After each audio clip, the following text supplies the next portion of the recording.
Ethanol मिश्रित इंधनावरील उत्पादन शुल्क म्हणजे एक्साइज ड्युटी पूर्णपणे रद्द केल्याचा निर्णय घेण्यात आलेला आहे। सरकारच्या अधिसूचनेनुसार 22 ते 30% इथेनॉल मिश्रित पेट्रोलला उत्पादन शुल्कामधून सूट देण्यात आली आहे। इथेनॉल मिश्रित इंधनावरील उत्पादन शुल्क म्हणजेच एक्साइज ड्युटी पूर्णपणे रद्द करण्याचा निर्णय घेण्यात आलाय। पश्चिम आशियामध्ये इराण आणि अमेरिका यांच्यातील युद्धामुळे होर्मुझमधून होणारा गॅस, पेट्रोल आणि डिझेलचा पुरवठा विस्कळीत झालाय।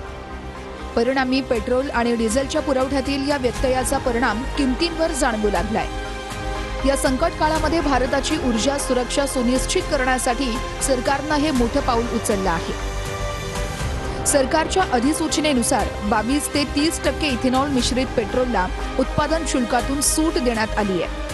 म्हणजे E22, E25, E27 आणि E30 ग्रेडच्या पेट्रोलवर 1 रुपयाही उत्पादन शुल्क आकारले जाणार नाहीये। या निर्णयामुळे तेल कंपन्यांपासून ते सामान्य शेतकरी आणि ग्राहकांपर्यंत सर्वांनाच फायदा होईल असा सरकारकडून दावा केला जातोय। कच्च्या तेलावर अवलंबून राहण्याचं प्रमाण कमी करण्यासाठी हा निर्णय सरकारने घेतलाय।